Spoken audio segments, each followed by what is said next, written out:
So let's just recap where we were in this proof.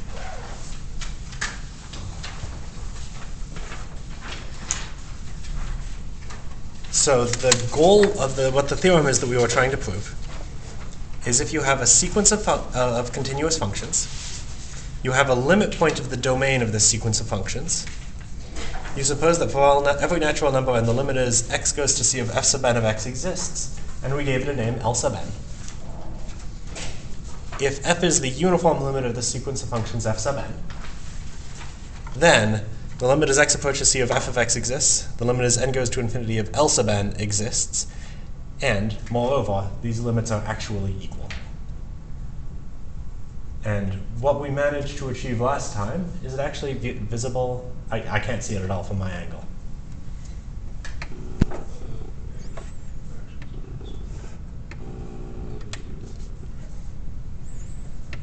Better? Okay. So what we achieved last time is just checking that the limit as n goes to infinity of L sub n exists. And we did that by checking that L sub n was Cauchy. So what remains, if L sub n is Cauchy and so converges, we can let L be that limit. We just have to show that the limit as x approaches c of f of x is equal to L, where f is the uniform limit of the sequence of functions f sub n. And what did we do last time? Last time we drew a picture of how the proof should go as like a rectangle.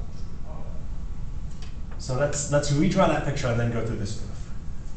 Or maybe we'll redraw the picture and then you guys will decide whether you want to go through the proof. So what did we have? We had L, the limit of this sequence of numbers L sub n. We had F, the uniform limit of the sequence of functions f sub n. Our goal is that the limit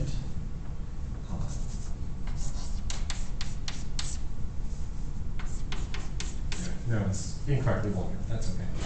Our goal is to show that for every epsilon bigger than 0, there exists a delta such that for every x in the domain, if 0 is less than the absolute value of x minus delta, then this difference is less than epsilon. So let's just try to parse this out. L is the limit as n goes to infinity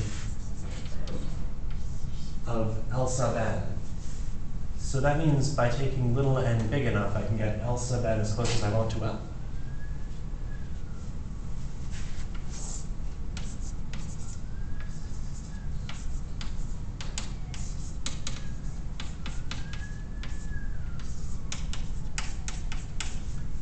Remember, L sub n is the same as the limit as n goes to infinity of f sub n of x.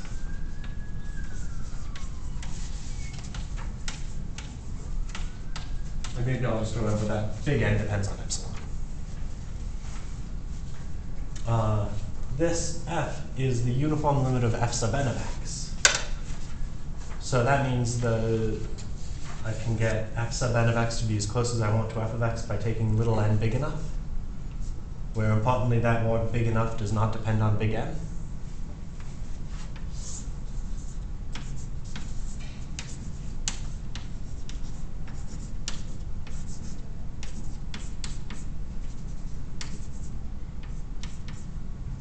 Does not depend on it. I was going to draw an x and then cross it out, but then I realized that crossing out an x just makes an asterisk.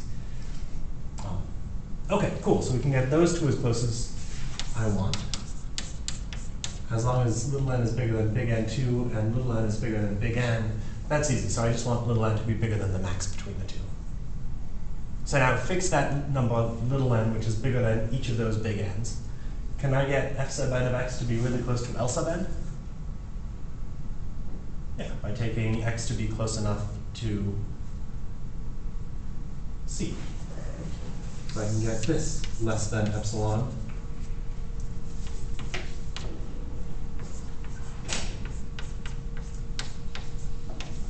But let's see, that'll depend on what choice of big N, of little n we use. And it will depend on our choice of epsilon. Well, hey, that's like all we need, right? I mean, it's like 3 epsilon instead of epsilon, but that just means I'm going to divide epsilon by 3. So with that in mind, how many people would like to go through the legwalk of writing the proof down in detail? Okay. Let's do that then. So I guess what we know right now is I'm going to divide a bunch of epsilons by 3. So L is the limit as n goes to infinity of L sub n. I need to show the limit as x approaches c of f of x is equal to L. So that means I need to show that for every epsilon bigger than 0, there exists a delta such that some stuff happens. So, well, I guess I better do this. I better consider any epsilon bigger than 0. That'll be important. Now this f is the uniform limit of f sub n, and that epsilon is bigger than 0. So that means that there exists some big n sub 1, such that for every little n bigger than big N, every thing in the domain, every u in the domain, that absolute value is less than epsilon over 3. Fair enough. Similarly, L, the number, is the limit of L sub n, the sequence of numbers. So there exists some big N2, such that for every little n bigger than big N2, that difference is also less than epsilon over 3. Now, well, you know what's going to happen next. I'm going to tell you how close f sub n of x and L sub n can be made. So let's let big N be the max between those two, and little n be bigger than big N. So each of those two previous inequalities now holds. So I've fixed this little n now. I'm going to walk in terms of that fixed little n. It's bigger than that value of big N. I don't know how big that big N is, but it's bigger than that. Since the limit as x approaches c of f sub n of x is L sub n, that means there exists some delta bigger than 0, such that if 0 is less than the absolute value of x minus c is less than delta, then f sub n of x minus L sub n is less than epsilon over 3.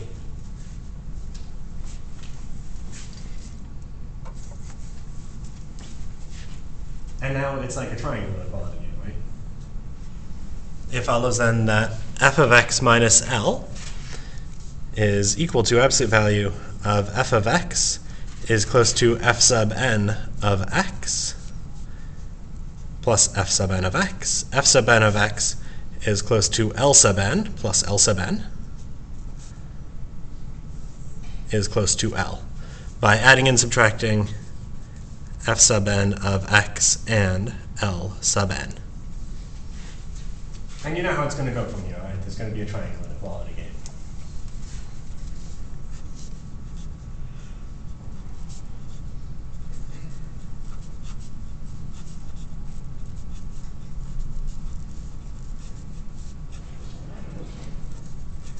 Is less than epsilon over 3 plus epsilon over 3 plus epsilon over 3 equals epsilon. And so that accomplishes the task, right? Let's just check that this actually formats as a limit as x approaches c proof. Did we start by considering any epsilon bigger than 0? I mean, it was lacking in the text, but it was added in ink. And then some jiggly-pokery happened, and we came up with a choice of delta. So notice, in the actual statement of what it means to say that the limit as x goes to c of f of x is equal to L, I don't care about n. N doesn't come up. But you had to go to a sufficiently big n before you saw a delta. So we came up with a delta. We then considered any x in the domain with 0 less than the absolute value of x minus c is less than delta, and concluded absolute value of f of x minus L is less than epsilon. Yeah, that's a limiting statement proof. Cool. So uniform convergence is nice because in the case of uniform convergence, you can switch the order of limits. And, well, in fact, other things that happen nicely, so whenever you see an argument in analysis which says you can switch the order of two operators, like, I don't know, integration, you need something about uniform convergence. We won't integrate in this class, but there's some statement about if you have a limit and then you integrate, the limit of the integral is the same as the integral of the limit, assuming sufficiently strong convergence. People feel good about this? Good. So, if you like, I view this theorem 4.2.3 as an optional thing, which I never actually, when I run this class, get around to going through this proof. And so maybe I'll come back to this later on if people want. So if you like, this is saying, instead of checking for convergence in terms of this formal definition, if you come up with a sense of what it means to measure the distance between functions, then sequences converge if this distance gets small. And so that's all that this theorem is saying. But I think I'm going to put this theorem aside for now. We'll maybe come back to it at a future date if you guys want. So let's talk about the CauchyCriteria. And let's try to motivate it this way. So, as in sequences of numbers, there's this really nice fact that if you can show a sequence is Cauchy, then you know that sequence converges. And the converse is also true. And that's really nice. I don't think we have this fact yet. Isn't this the fact I just handed out? No, I didn't hand it out. Are you sure? No. I thought I handed it out. Oh, wait, because there were other things that I handed out.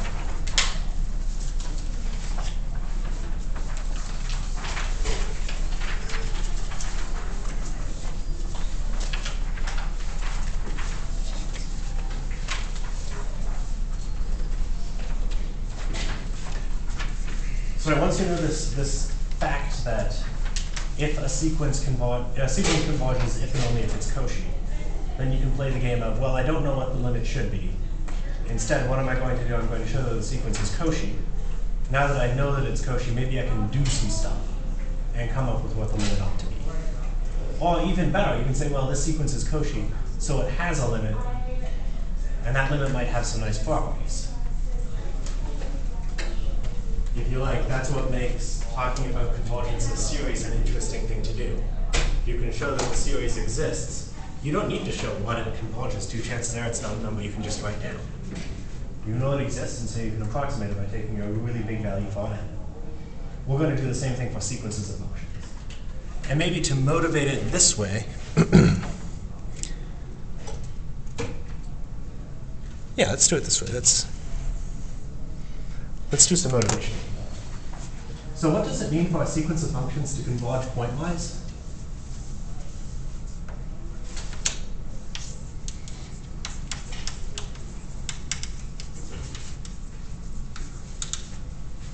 What's the definition of pointwise convergence? Yeah.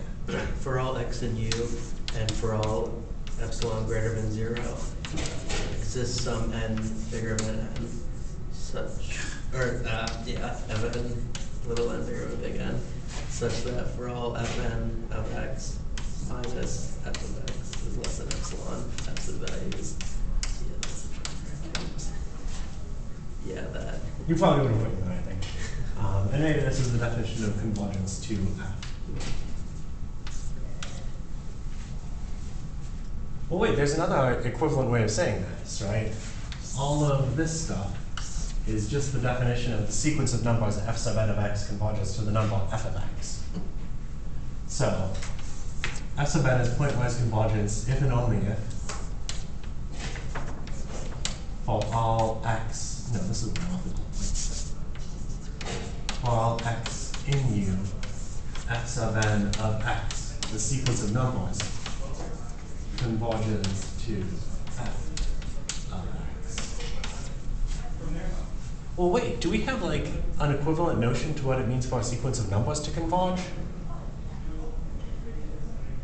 Yeah, it's like the Cauchy criterion, right?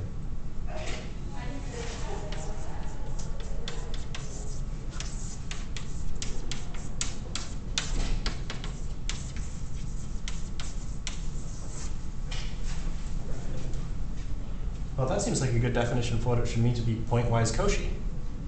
A sequence of functions is called, a sequence of functions f sub n from u to r is called pointwise Cauchy if, for every x in u, the sequence of real numbers f sub n of x is Cauchy. there's the definition of what it means for a sequence of real numbers to be pointwise, a sequence of functions to be pointwise Cauchy. Now let's expand that out to get like a quantified definition. So expanding the definition of Cauchy, this means that for all x in U, f sub n of x is Cauchy.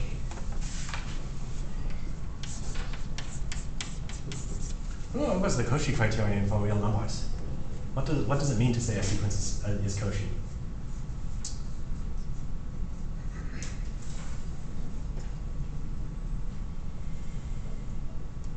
There exists an epsilon greater than 0 such, or sorry, for all epsilon greater than 0, there exists a big N such that when m and n are greater than big N, the absolute value of f sub n of x minus f sub m of x is less than epsilon.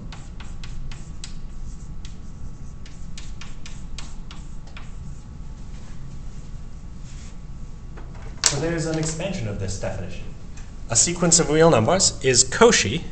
That's equivalent to saying that for every x in U, and for every epsilon bigger than 0, there exists a big N such that for all little n bigger than big N, absolute value of m and n bigger than big N, f sub n of x minus f sub m of x is less than epsilon. But then look at this definition. So if you want to try to prove something is pointwise Cauchy, you would then say, all right, let's consider any x in U. Let's consider any epsilon bigger than 0. Now I need to come up with big N. On what variables can this big N depend? X and epsilon. X and epsilon.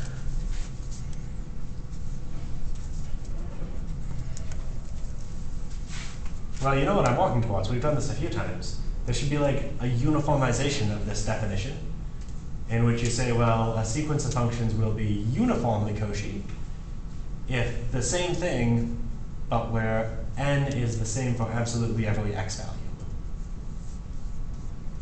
So if you wanted to change this definition so that the big N has to be the same for every x, how would you change that definition? Move the for all x in U after the declaration of n. Yeah, move the for all x in U after the declaration of big N.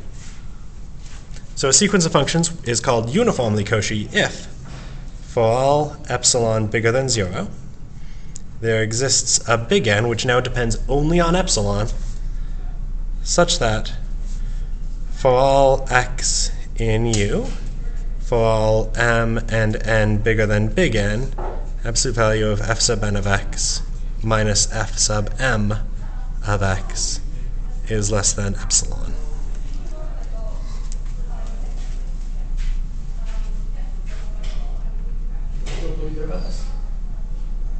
So let's see.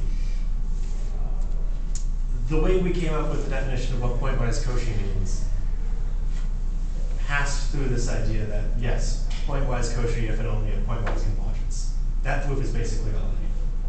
But pointwise convergence of sequences of functions doesn't necessarily preserve any of the niceness you might want these functions to have. You need a uniform version. And well, we don't have any such argument that uniform convergence of a sequence of functions if and only if uniformly Cauchy. Right? We just built the two definitions by doing the same sort of thing. But that's really more a guess that these two things should be related than like an argument. So today's main result is a sequence of functions is uniformly Cauchy if and only if that sequence of functions is uniformly convergent. That is, our main goal is this theorem 4.3.5. Which won't be, today will be, I think, a reasonably light day. So, the two results that we'll get before that, that uniformly Cauchy implies pointwise Cauchy, and pointwise convergence if and only if pointwise Cauchy. Those are two really kind of obvious sounding facts, but whose proofs we'll just need in the actual proof of uniform convergence. So let's start with this. Let's prove that if a sequence of functions is uniformly Cauchy, then that sequence of functions is pointwise Cauchy. And I claim that this should be like, it's only intuitive, right? What you're saying is if you can come up with a choice of big N that works for absolutely every x independent of x, then it follows that you can come up with a choice of N which maybe is allowed to depend on x. And right, of course you can. You would just pick the choice of big N which is constant in x. But let's go through the legwalk of proving it, just, it's a light warm-up. So let's suppose f sub n is a sequence of uniformly Cauchy sequence of functions. I just want to show that f sub n is pointwise Cauchy. So pointwise Cauchy, I had better consider any x in U and consider any epsilon bigger than 0. So well, I'll consider the any x in U in a moment. So let's consider any epsilon bigger than 0. Now I know the sequence of functions is uniformly Cauchy. It follows then that there exists some choice of big N 0. Calling it big N 0 because this isn't really the big N I want. It's just the big N that I have from the assumptions. Such that for every little n and little n bigger than big N 0 and every x in the domain U,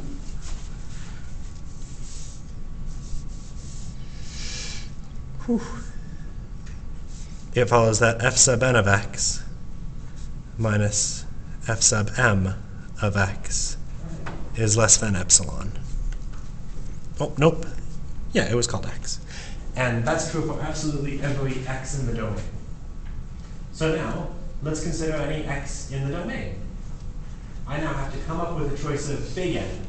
What choice of big N do you think seems effective? Yeah, the one that we just came up with.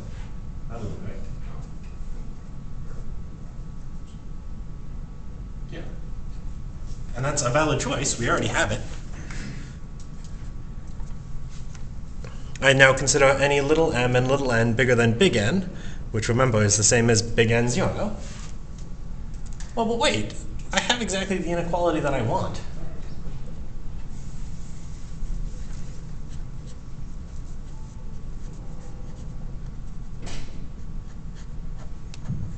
So yeah, the sequence of functions is pointwise Cauchy. And that's exactly like the sketch of proof that we said when we decided it should be obvious. Right? I know that there's a choice of big N that works for absolutely every x independent of x. Now consider any x in the domain, use that big N. It doesn't need to depend on x, it's just allowed to. Everyone feel pretty good about this? Okay. Second result, also reasonably obvious. Let's let f sub n from U to R be a sequence of functions. Then f sub n is pointwise convergent if and only if the sequence of functions is pointwise Cauchy. Let's prove this both ways, and in fact, I think I'm going to come up with a proof where no epsilons or big N's will show up. Which I better be able to do because I've already done this for sequences of numbers, and that's really all pointwise convergence means. That something happens for sequences of numbers. So let's suppose that f sub n is pointwise Cauchy. So that means for every u in the domain, the sequence of functions f sub n of x is Cauchy. What's the whole point of the Cauchy criterion for sequences of numbers? If I give you a sequence of numbers and tell you that that sequence is Cauchy, what can you conclude? It converges. Cauchy sequences of numbers converge.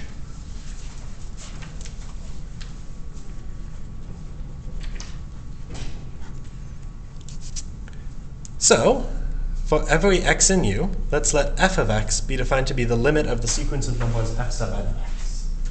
How do people feel about that so far? Does that seem okay? Right, if I have a sequence of numbers f sub n of x that's Cauchy, I know it has a limit. Let's just call the limit f of x. And that makes sense, right? It can depend on x. In fact, it probably must. Well, notice, by the very way we built it, if f of x is the limit of the sequence of numbers f sub n of x, then f sub n of x converges to what as n goes to infinity?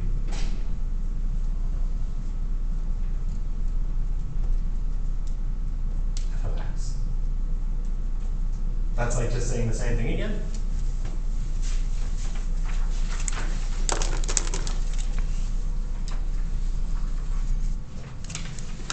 Because, right, what does this line say? Let f be the limit of the sequence f sub n of x. Those two things underlined in red are literally the exact same statement. Ah, but wait. The definition of what does it mean for a sequence of numbers to converge pointwise, we gave two different definitions. One of them was the like quantified one about how for every x in the domain and every epsilon bigger than 0 some stuff happens. We also said a sequence of numbers, a sequence of functions converges to a limiting function f of x if for every x in the domain f sub n of x converges to f of x. Have we just proven that that happens? Yeah, that's it.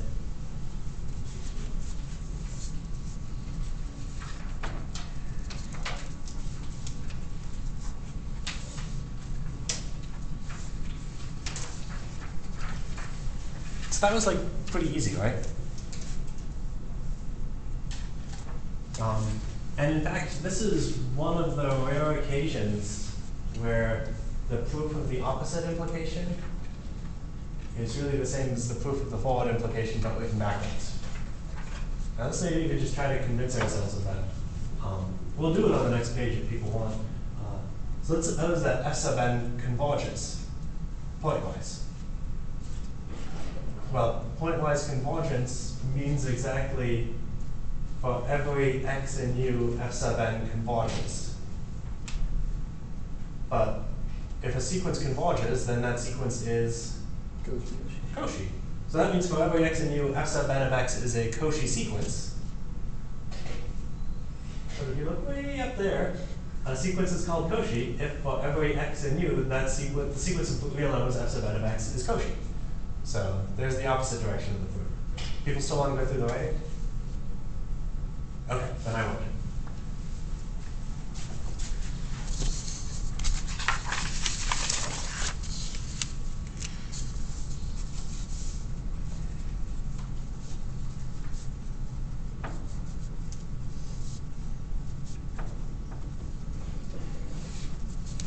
Same as before, but in otherwise. Cool. So now we're up to today's main result. Let f sub n from U to R be a sequence of functions. Then the sequence of functions f sub n is uniformly convergent if and only if that sequence of functions is uniformly Cauchy. And well, let's see, just as it was for sequences of numbers, it was easier to go from convergent to Cauchy than the other way around. Convergent to Cauchy was like automatic. It was like an epsilon, but then you divide by something argument. So let's do that. So let's suppose that f sub n is uniformly convergent. Let's let f be its uniform limit. Consider any epsilon bigger than 0. Since f is the uniform limit of f sub n, it follows that there exists some big N independent of x. Yeah. Such that for every x in U, well, if little n is bigger than big N, then for every x in U, absolute value of f sub n of x, I think I was writing for alls earlier.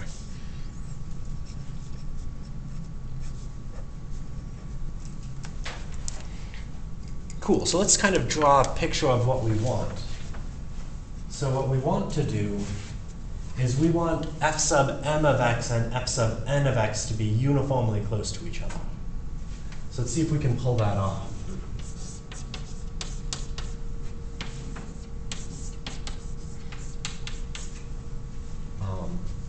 And so we'll play this game by like trying to find something that's simultaneously close to both of them. As little m gets really, really big, what does f sub m of x get close to? F of x.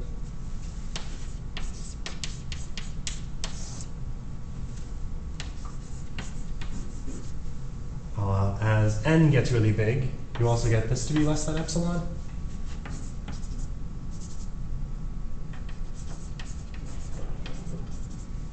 So this length is less than 2 epsilon. But I mean, I guess this also tells you already that I probably want to divide that epsilon by 2. And now let's just go through the motions. So what have I done? I considered any epsilon bigger than 0. I came up with a choice of big N. Let's now consider any little m and little n bigger than big N. Consider any x in the domain U. Then, absolute value of f sub n of x minus f sub m of x. What do you think I'm about to add and subtract? The thing that's simultaneously close to both.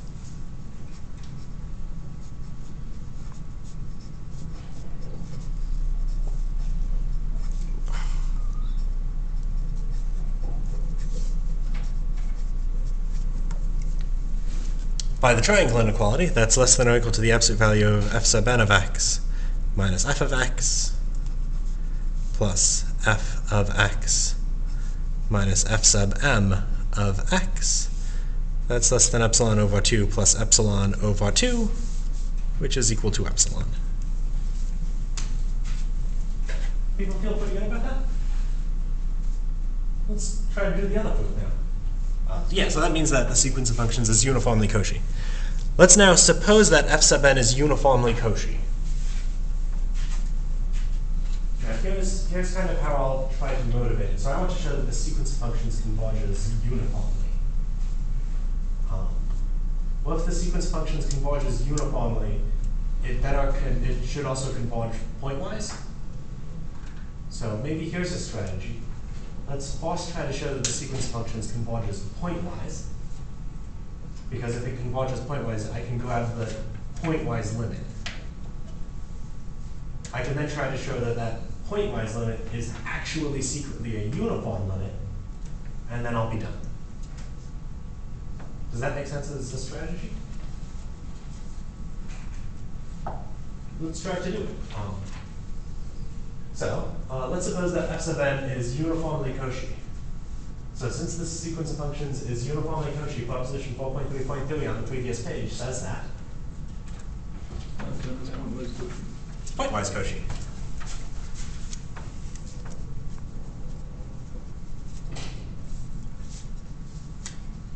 So by theorem 3.4.3, we conclude that. What? Almost. We know it's pointwise Cauchy, so that means we know that it's pointwise convergent.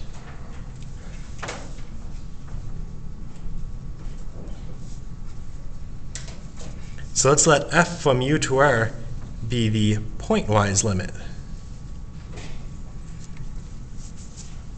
Cool. So if the sequence did uniformly converge somewhere, you would also have to pointwise converge that somewhere. But limits should be like unique or something, right? And you can't converge to two different places. So if it's going to uniformly converge somewhere, it has to be to that f. So here's the candidate to be the uniform limit, that function f. So the remainder of the proof will be showing that f sub n converges uniformly to that function big F. Where right now I only know that the sequence of functions is uniformly Cauchy, and that this f is a pointwise limit. So let's try to unravel this. So let's consider any epsilon bigger than 0. Since the sequence of functions f sub n is uniformly Cauchy, well, it should follow that there exists a big N such that for all x in U, and for all little m and little n bigger than big N, that difference is small. There's a trace of big N. Let's try that trace of big N. There exists some trace of big N such that for all little m and little n bigger than big N, and every x in the domain U, absolute value of f sub n of x minus f sub m of x is less than epsilon. And here's something we've done before. What do you get if you take that inequality and try to solve that for f sub m of x?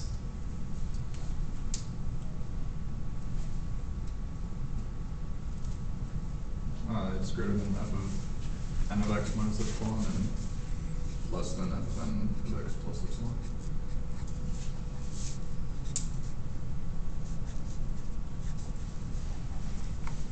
Cool. Well then, well check this out. this holds for every little m and every little n bigger than big N. Well, knowing what happens when little n is bigger than some number of big N is enough to try to take a limit, right? So let's try to take the limit of everything in sight as n. M. You could also do taking the limit as n goes to infinity. It would work out the same. Let's take the limit as m goes to infinity. As m goes to infinity, what does f sub n of x minus epsilon converge to?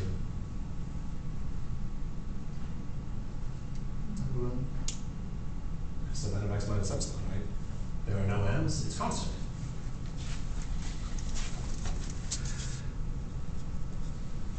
Oh, damn it. As m goes to infinity, f sub m of x converges to f of x. As m goes to infinity, f sub n of x plus epsilon converges to f sub n of x plus epsilon. Ollie, do you think you could translate this back into like inequality format? What would you conclude? F of n of x converges to f of x. Yeah, but you're like a step and a half ahead.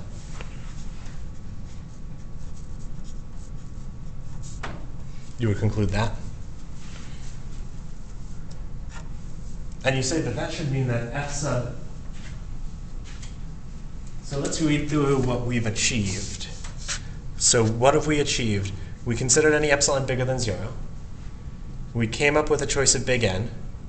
We then considered any little m and little n bigger than big N and concluded that the difference between f sub n of x and f of x is less than or equal to epsilon. Well, that's almost the definition of uniform convergence. What's wrong, though?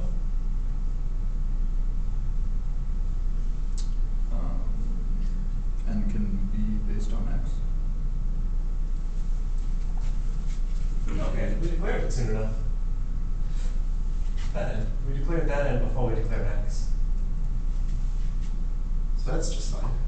Got epsilon over 2 fixed, right? Because you just have a epsilon is greater than epsilon right down here. Yeah, so we only got less than or equal to epsilon. So we need to show that it's less than or equal to something that's less than epsilon. What's something that's less than epsilon? Epsilon over 2. You could do anything else that you would want to do to make it slightly smaller.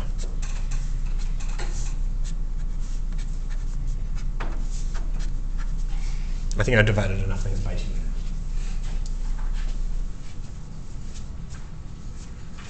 People feel pretty good.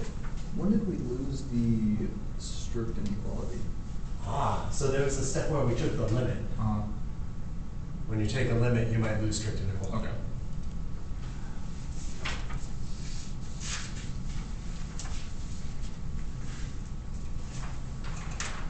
And I mean, you could, instead of making this argument where you take the limit, you could instead play some game about how you know that f is the pointwise limit to come up with a choice of big N that depends on x now and use that choice of x. But I think this is a little bit slick on. People feel pretty good? That seem okay? Nice. So, yeah, great. So with the remaining 10 minutes, maybe I'll go ahead and say this. So why do I care about the uniform Cauchy criterion?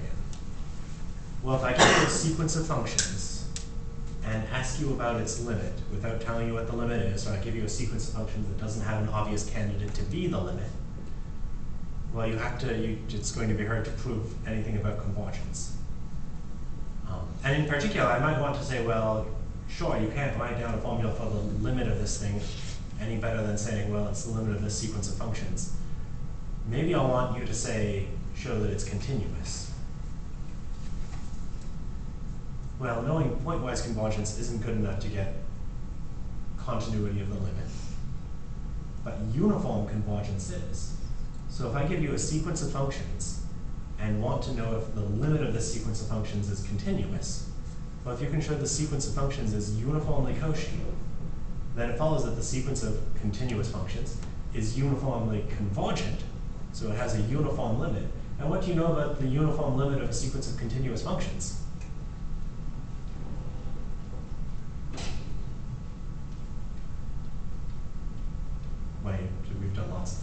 It's continuous. So there's why I care about the uniform Cauchy criteria. It lets me construct interesting functions as limits of sequences of functions, and lets me know automatically that these interesting functions are continuous. And as a quick example, let's do this. There's a sequence of functions. Item 1. Let's let f sub n be the sum from k equals 0 to n of x to the k divided by k factorial. How many people, so if you replace that n by an infinity, what function is that? From Calc 1, Calc 2 maybe, you have a name for that function.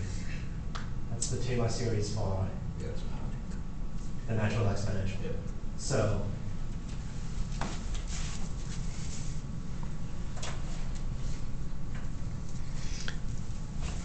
the natural exponential function, one way to define it is as that limit.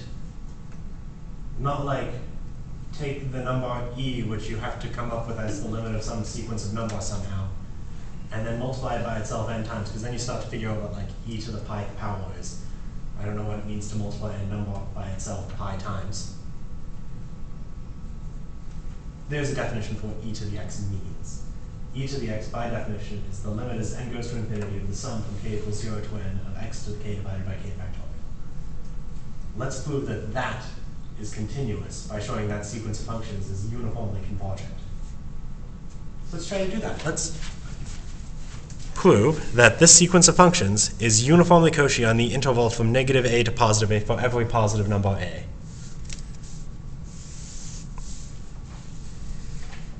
And yeah, there's like a sample argument on the next page, but let's just try to construct it from scratch. Oh, is there nothing there? Oh, okay.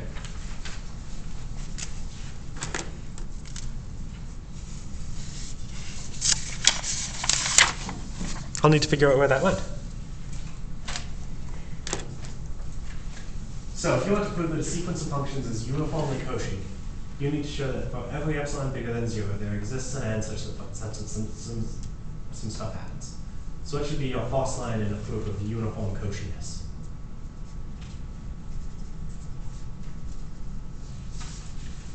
Consider any epsilon bigger than 0.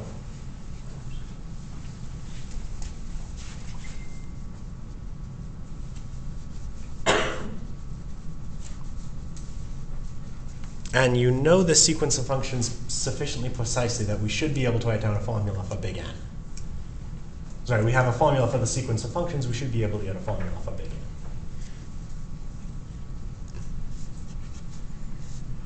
But I don't know what I'm actually going to need, so I don't know what big N should be yet. Okay, I want to show that the sequence of functions is uniformly Cauchy. So after I declare big N, now what variables do I need to consider?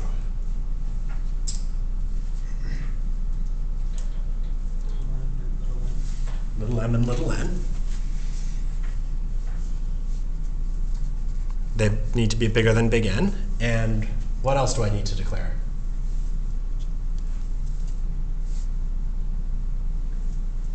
X and U. X in the domain U. And what's the domain of consideration right now? Very good.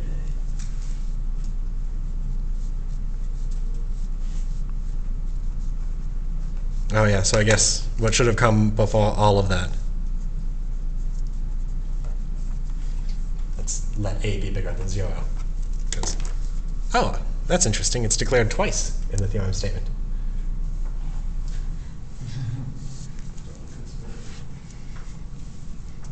Cool. So now we know what we need to do, right? We need to like study the difference between f sub n of x and f sub m of x. And maybe just because like you can see in your head that if you take that difference between two sums, like the first bunch of terms will cancel.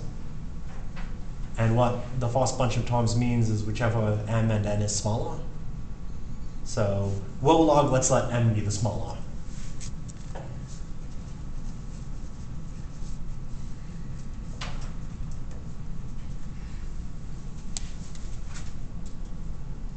I prefer rho log, but what do you guys like? How many people just write w log when they want to without loss of generality? How many people are rho log kinds of people? Okay. I like roll log because I don't want to accidentally say with loss of generality. But right, it's a shorthand, so who cares? Then, the absolute value of f sub n of x minus f sub m of x. Let's see what that's equal to. That's equal to the absolute value of the sum from k equals 0 up to n of x to the k over k factorial minus the sum from k equals 0 up to m of x to the k over k factorial. Do some of those terms and those sums cancel? And at this point, maybe you even see what terms cancel without writing it in dot dot dot notation. Like the first m terms cancel, so that leaves you from the m plus 1th term up to the nth term.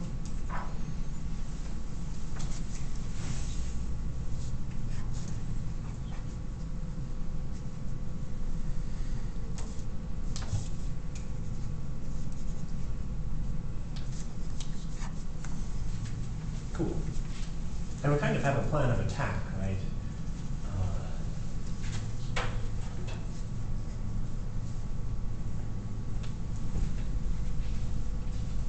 Let's see, that m plus 1 up to n, you already know that this is going to get super small, even with absolute value pairs around it. So let's use the triangle inequality and get rid of all the absolute value pairs. Less than or equal to the sum of absolute value of x to the k divided by k factorial. I feel like that's by the triangle inequality. I'm not going to write down many more, it's just for the interest of time.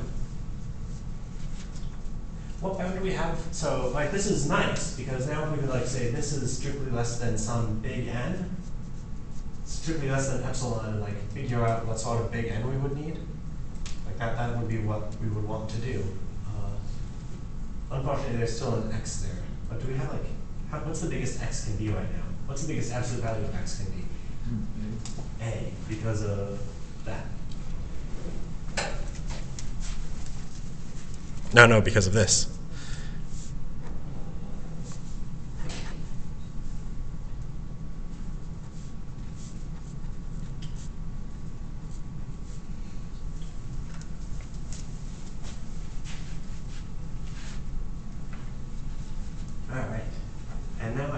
To appeal to something about factorials. Factorials grow faster than any exponential function? Yes. So,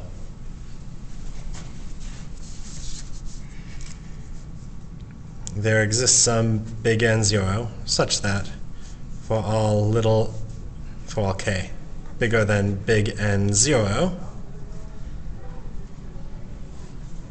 k factorial is bigger than, I don't know, absolute value of a plus 1 to the k. Do you believe that?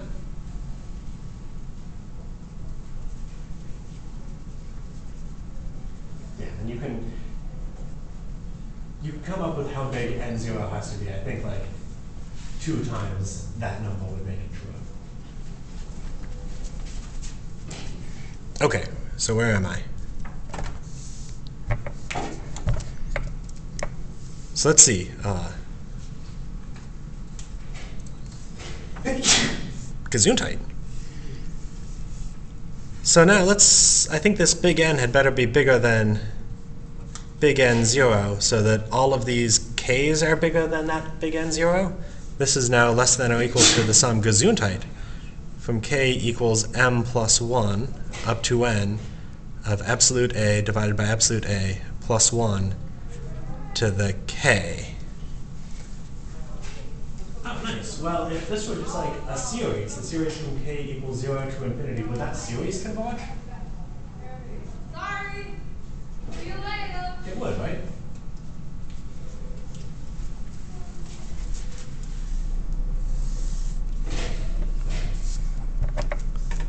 So if you like, this is by the geometric series. This is really bad, board form, but I just don't want to go to the next page. And it's not like I have to turn this in. So by the geometric series, this sum from k equals m plus k equals 0 to infinity of absolute A divided by absolute A plus 1, all that ways to the k, converges. So there exists a big N such that the sum from k equals m plus 1 up to n of absolute A divided by absolute value of A plus 1 raised to the k is less than epsilon. And so let's see, this is like a combination of proof and the scratch walk for the proof. So I'm over time, but let's put this together and how the proof would actually go. You would say, well, let's consider any epsilon bigger than 0. You would then say, well, there exists some big N 0 such that for every k bigger than big N 0, this is less than k factorial is bigger than absolute value of A plus 1 to the big K. That's just by some factor of factorials. The next thing you would say, well, there exists some other big N1, such that if m comma n are bigger than big N1, then the sum from k equals n plus 1 up to n absolute value of A divided by absolute value of A plus 1 to the k is less than epsilon. That's basically the geometric series. So you would say those two things first. Now you know a choice of, so you need a choice of big N that's bigger than big N1 and bigger than big N, not bigger than big N0 and bigger than big N1. What seems like a good choice for big N? The max of those. Yeah. So I guess you would say this first, this second, those would go like there.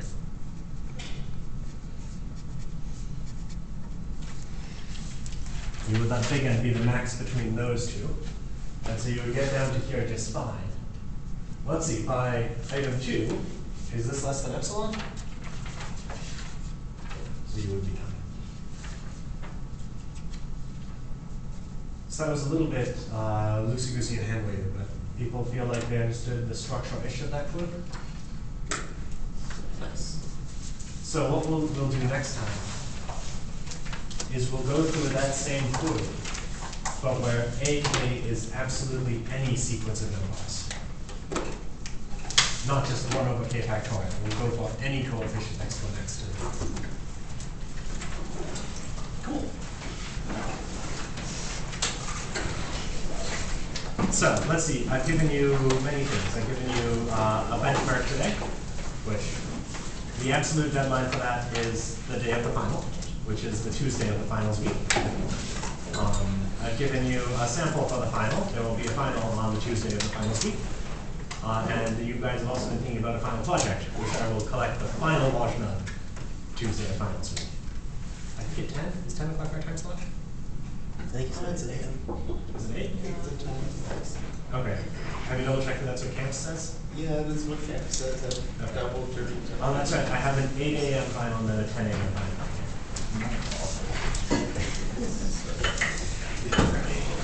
Oh, Michael, is this a final version or do we do this as a draft again? That's a job again, Okay. just to make sure. Yep. On this one, would it be bad at this point to assume that epsilon since m is greater than Well, you can try to both.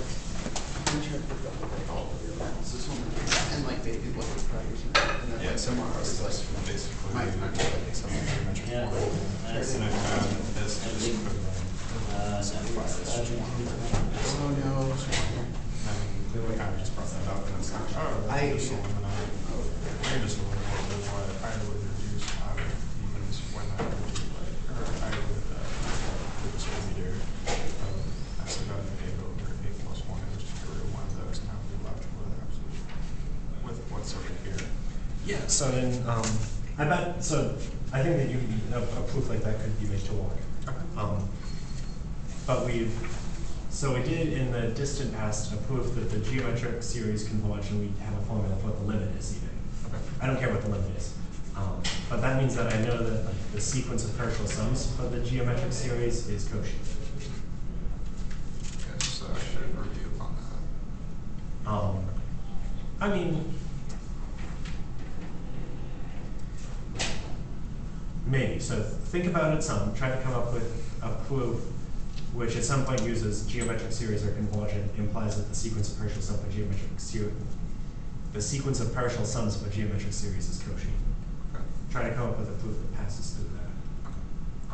I bet you could make that proof literally walk and come up with a more explicit choice of epsilon. Bit more explicit choice of big N, but we don't need a super explicit choice of big N. And I think it would be just more bookkeeping. I don't think you have the explicit choice. Okay. Yeah. Cool. Thanks. I just have some benchmarks for you. Oh, radical. There you are. Yeah. One of the benchmarks for you. And then one quick question. There's a problem with the third benchmark. I started looking at it over the weekend. It's like if you have like f of x from 0 to 1. If you have a continuous function from f from 0 to 1 to effectively from 0 to 1, then there is some function that, then there is some c's in 0 to 1 such that f of c is equal to c.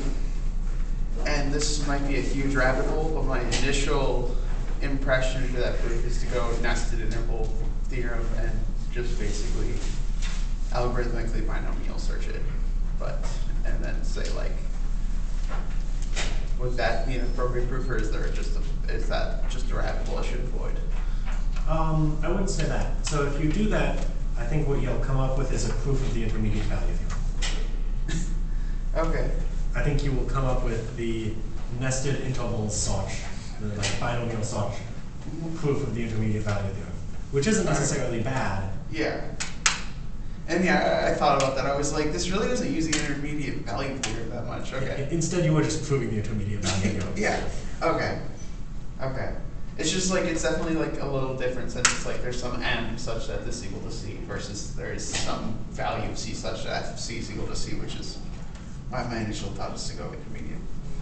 Yeah, so intermediate value theorem lets you solve things like continuous functions set equal to 0, set equal to a constant, big N. Yeah. It says that there is an m that explicitly says that that's equal to c. But Yeah, sorry, that is a difference. Which yeah. Anyways, I just wanted to make sure. I just wanted to know if that was a rabbit hole that I didn't need to go down. Just knowing that I definitely don't need to go down that. I won't. Yeah,